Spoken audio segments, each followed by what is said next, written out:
Shout to somebody and say, it's time out for being out of position yet wanting a blessing. If you really want your miracle, get in the right position.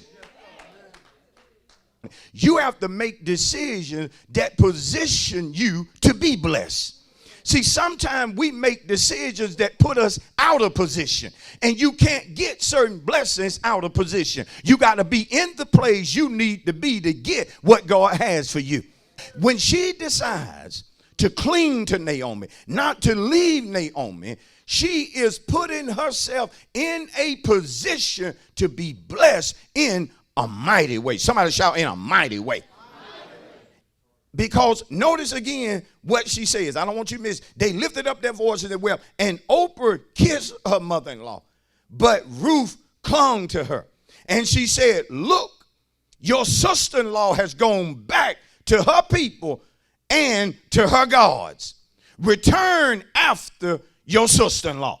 She's going back to serving idols. See, obviously, when they met Naomi, though Naomi was a bitter old woman, they yet saw something in Naomi that seemingly pulled them away from false gods. But now that Naomi is about to return to Bethlehem, she says to Ruth, look what your sister-in-law just did. She's went back to her idols. She's went back to her vomit. She's went back to her mess. She's going back to her sin. She's going back to her mistake. You do the same. But Ruth said, no,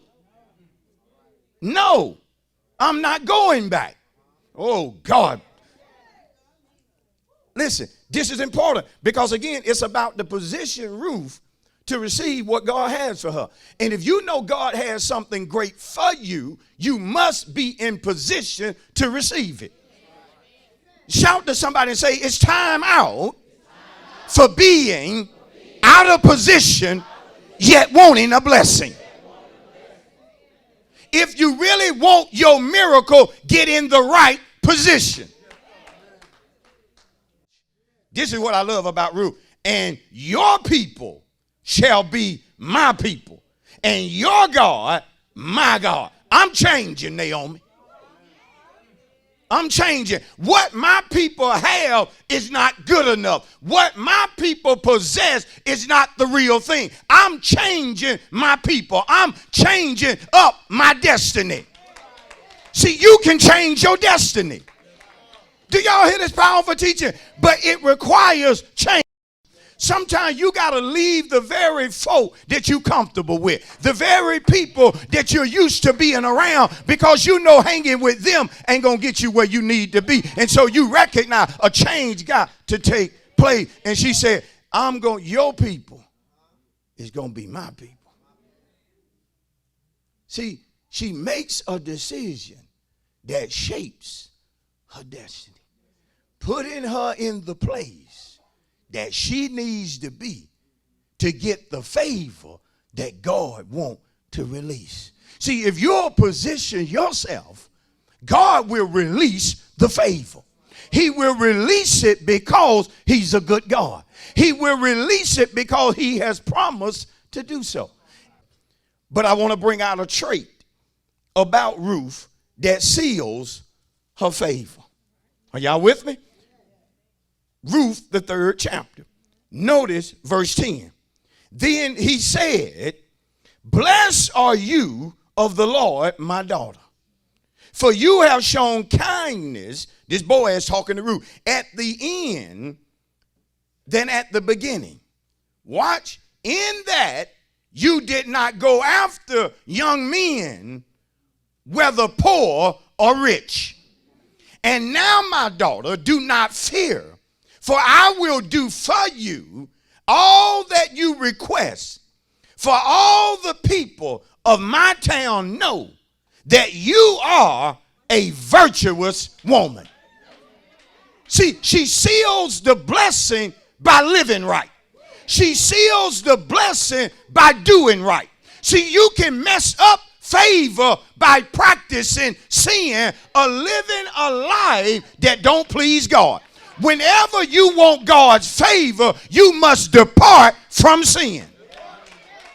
You can't be slipping, tipping, and dipping and thinking that God gonna give you his favor or put an anointing on your life, and he know you're doing what you ain't got no business doing. Or you're practicing what you shouldn't practice. Talking in ways you shouldn't talk. Doing things that a Christian should never do. Saying things that a child of God should never allow to utter out of his or her mouth. But see, your sin will mess you up, because what's done in the secret will surely come to the light. You don't get away with sin. The eye of the Lord is in every place, beholding the evil and the what? The good. So Boaz says to Ruth, though you came back beautiful and single, one thing that's known about you is that you don't chase men. Young girls, you're messing up yourself by chasing men, and no real man wants a desperate woman. You got to teach it. Our girls are too busy trying to get boyfriends when their mind should be on other things. Proverbs 22:1 said, a good name is rather to be chosen than great riches. See, your reputation is important, because God will not bless a mess. If God put his favor on you, it suggests that you are striving to live a life, listen, that you know please him. Tap somebody real quick and say, nobody's perfect.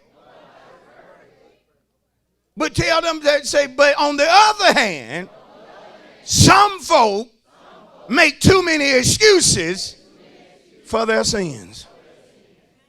The reason some of us can't come out of certain things is because we're too busy making an excuse for why we're there. It's hard to leave a place you love. It's hard to leave from doing something that you enjoy doing.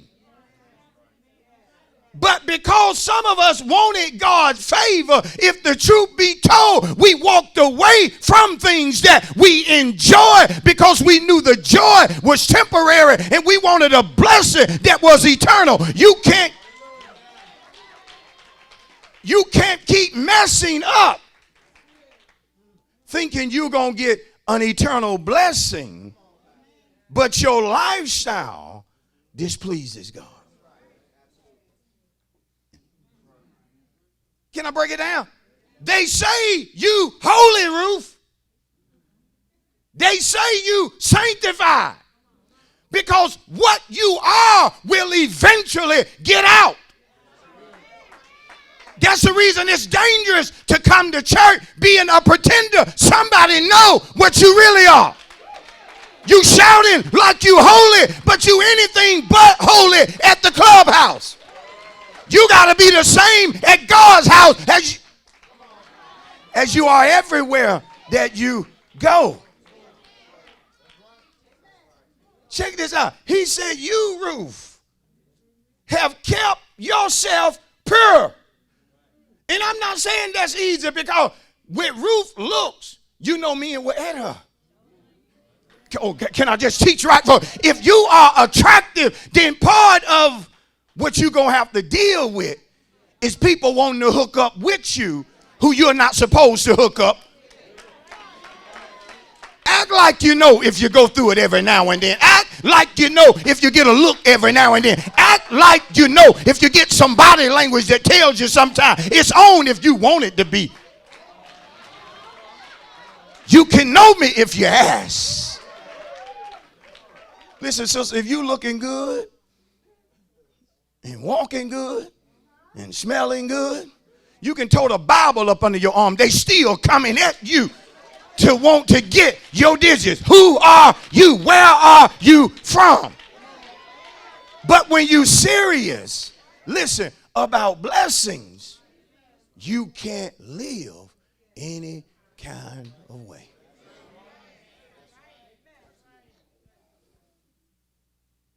See, I'm asking those of us that's serious about God's favor, How you living? What's your reputation? Are you brother and so on the job? Are you Christian on the job? Are you Christian at your business? Because some folks are only Christian on Sunday morning. Some of us got that Sunday morning religion, and we say just like the old hymn, right? We can pick it up and we can put it down. But when you serious about God, your religion is not something you pick up and put down when you feel like it. There's some good holiness preaching that will clean the church up. When you serious about favor, you don't just talk Bible, you strive to live Bible. You don't just quote scriptures, but you strive to live the scriptures that you quote. Let's deal with Ruth's favor.